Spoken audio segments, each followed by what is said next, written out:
Spurs pull off the unthinkable, Liverpool cruise past Porto, Thierry Henry looks to be back in management, and we've got a roundup of the day's transfer rumours. That and more coming up in the next few minutes as I'm your host Matt Farrell, you with the more footballers, and this is the Daily News.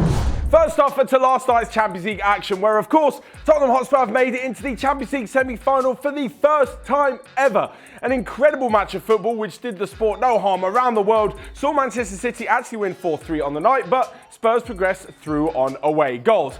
Now, there are so many talking points in the game. Of course, the score was 3-2 after just 20 minutes. Heung-min bagged the double. Raheem Sterling was on fine form, also scoring 2. But then things turned once Aguero had made it 4-2. Fernando Llorente managed to bundle the ball in the back of the net with a contentious handball decision being made. Now, for those of you who aren't aware, the official ruling on a handball is that if it makes the surface area of the body bigger, then it technically is a handball. So that's anything outside the width of your own body. If your hand was out here, it's a handball. If it's in here, like it was with Fernando Llorente, it's not a handball. It hit his wrist while he was tucking it into his stomach, hit his knee, and then went into the back of the net. Now, I've seen many people say it's a rather contentious decision, and I completely agree. If the referee had gone to VAR and given it as a handball, I don't think I would have complained because it could have gone either way. That was the way it stood until the final minute when Raheem Sterling put the ball in the back of the net and thought that he'd sent Manchester City through after completing his hat-trick. But it was ruled out for offside. This call was absolutely correct as Sergio Aguero was stood offside,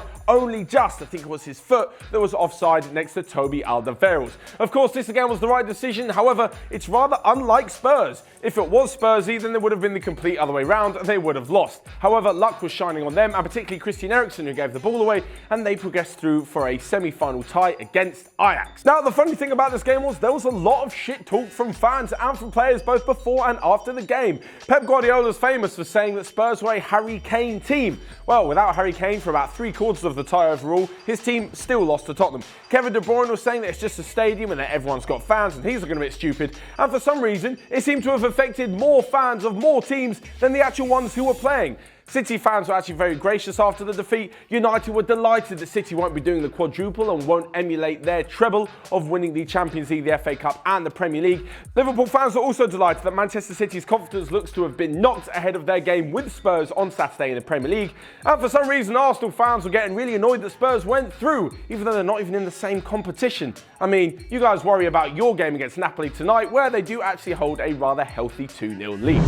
So moving on from that extraordinary game, and we'll spare a little thought for those of you who decided to watch Porto against Liverpool instead. Now, of course, this game was still goal-filled and it saw Liverpool cruise through, although they were expected to after winning 2-0 in the first leg. The good news for Liverpool that all of their front three managed to get on the score sheet, and so did Virgil van Dijk, pretty much Liverpool's 4 best players. The only bad mark on the evening was a reported argument between Mohamed Salah and Jurgen Klopp in the dressing room after the game.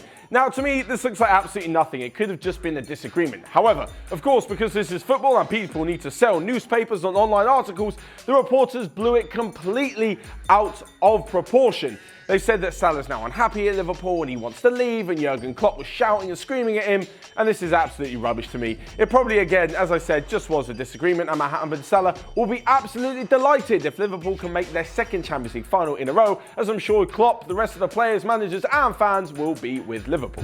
But next up and away from European football to the MLS, where current New York Red Bulls manager Chris Armas is having a pretty tough time of it. He's only won 1 game in the opening 6 matches in the MLS season, and now, if reports to be believed, Thierry Henry is coming to take over the club. Now, Henry was a legend on the pitch for the Red Bulls, scoring a hatful of goals, but as a manager, his record is atrocious. He lasted just over 100 days at Monaco as he guided them from the relegation zone to the relegation zone. So it's clear, maybe, I'm not saying it's not his level, but he's just not ready for European management just yet. This is no slight on the MLS, but of course it's not as a higher standard as some of the top leagues in Europe. Look what it's done for Patrick Vieira. He started his managerial career at New York City FC and now he's doing an okay job with Nice. I say okay, but it's a darn sight better than what Thierry Henry was doing at Monaco. If he does take over the role at New York Red Bulls, will he be joining in the training session? Well, this is what Alexander Golovin had a pop at Henry about in his latest press conference. The Monaco midfielder said that Henry just couldn't help but joining in and he wasn't really being too much of a manager and getting frustrated. Well, who knows? Maybe he'll still join in on the odd occasion, but I'm sure he'll go through a massive learning curve in the MLS and will probably come back a better manager because of it. And finally, we come to a roundup of the day's transfer news.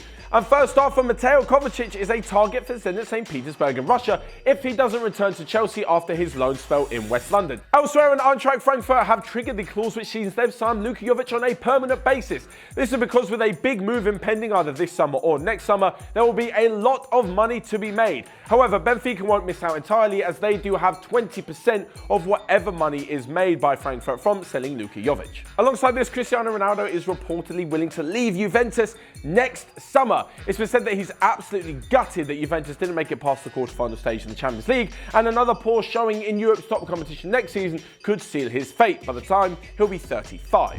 And lastly but not least, it's not even a piece of transfer news within football. It's the player switching from football to another sport entirely, if you can call darts a sport. Last year, Rafael van der Vaart finally retired from an illustrious career which saw him play for Holland in a World Cup final, saw him play for Real Madrid, Spurs, Hamburg and a few other clubs. But now he looks set to take up darts. He'll be making his darts debut next month, and well, if he's as good as hitting a bullseye as he is at finding the back of the net, I think he'll do all right. So there you have it from today's daily news. Please leave all of your thoughts in the comment section down below. There's so much to talk about. What did you make of the Spurs game? What kind of abuse have you got to throw at me for being absolutely delighted that Spurs are into the semi-final?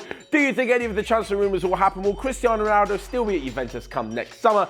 Of course, there's so much to talk about. Let me know your thoughts down below. Smash the like button whilst you're down there. You can click here or here to check out all of the other videos that we've got going on OneFootball. But until next time, I will see you guys later.